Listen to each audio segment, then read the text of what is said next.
The chair recognizes herself for 5 minutes.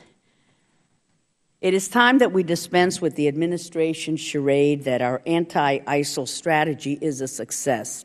In Iraq, ISIL holds almost a third of the country's territory and controls major strategic population centers in Mosul, Fallujah, and Ramadi.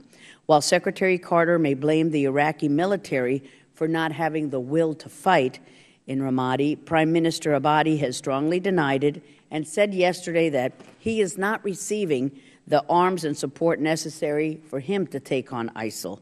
In Syria, ISIL controls half the country's territory, according to the Syrian Observatory for Human Rights.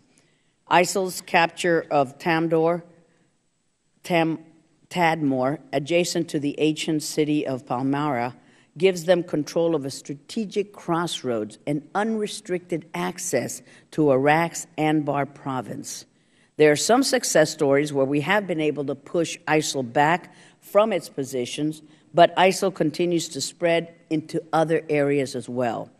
ISIL is already in Libya, Egypt, Nigeria, Afghanistan, and Pakistan. It is also creeping closer to Jordan and Lebanon, and Syrian foreign fighters have even reached our own hemisphere in the Caribbean. ISIL and its ideology are metastasizing across the region. Foreign fighters are pouring into Iraq, to Syria, to Libya. Billions of people have been displaced. Millions of people have been displaced, putting strains on our allies, and there are humanitarian crises throughout the Middle East. Our train and equip program in Syria is now only just getting off the ground, and according to the latest reports, only 2,000 fighters have been identified, 400 have been vetted, only 90 have begun training. On top of that, this past weekend, one of the Syrian commanders participating in the U.S. Train and Equip program threatened to withdraw 1,000 of his fighters from the program because a DoD official said he'd have to promise not to attack Assad. Incredibly, this is the same Assad who, according to press reports and the Twitter account of the U.S. Embassy Syria yesterday, is providing advanced air support for ISIL and is actively seeking to bolster ISIL's position against the Syrian population in the moderate stronghold of Aleppo. The same Assad whose brutality the embassy is now admitting is ISIL's best recruiting tool and who is being propped up by an Iranian regime using the Iranian Revolutionary Guard Corps, its proxy Hezbollah, and thousands of foreign fighters to fight on Assad's behalf. The same Assad who failed to disclose his entire chemical weapons arsenal and is using barrel bombs and chemical weapons to kill hundreds of thousands of his own people, almost 250,000 by last count. And yet we're going to make our small number of trained Syrian fighters promise not to fight this monster? Iran is also funneling Assad billions of dollars to ensure his survival, and since money is fungible, these are the same billions that were unfrozen as part of the disastrous nuclear negotiations. Our strategy in Iraq cannot and must not be separated from a strategy in Syria, one that removes Assad and a strategy that takes on Iran.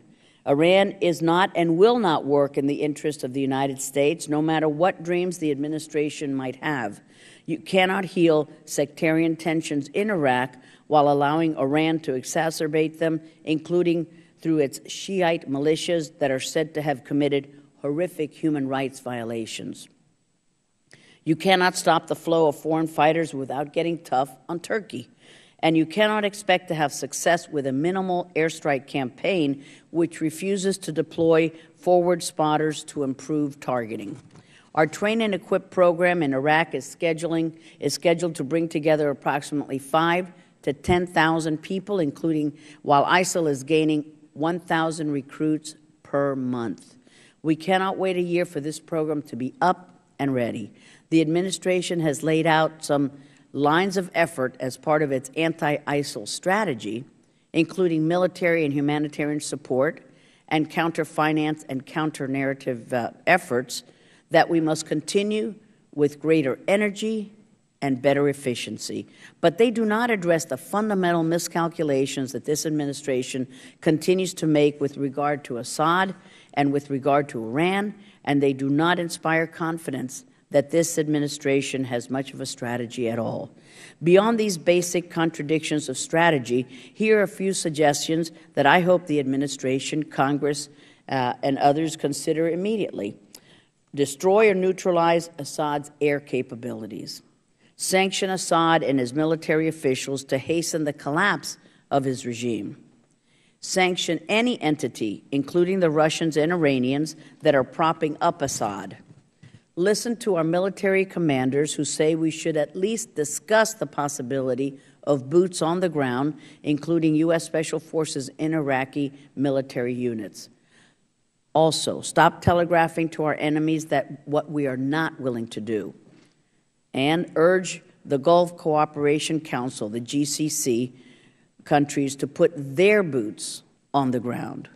Consider the best way to equip anti-ISIL forces in Iraq, whether that's by directly arming the Kurds, the Sunni tribes, or integrated units. And finally, the United States Congress should approve an authorization for the use of military force that goes a lot farther than what the President has requested and appropriately characterizes the scale, goals, capabilities, and identity of the enemy. These are all ideas that could change our approach to ISIL from one of the bare minimum, which is what we have now, to one that is actually having a positive impact that the President claims that he desires. With that, I turn to my friend, the Ranking Member, Mr. Deutsch.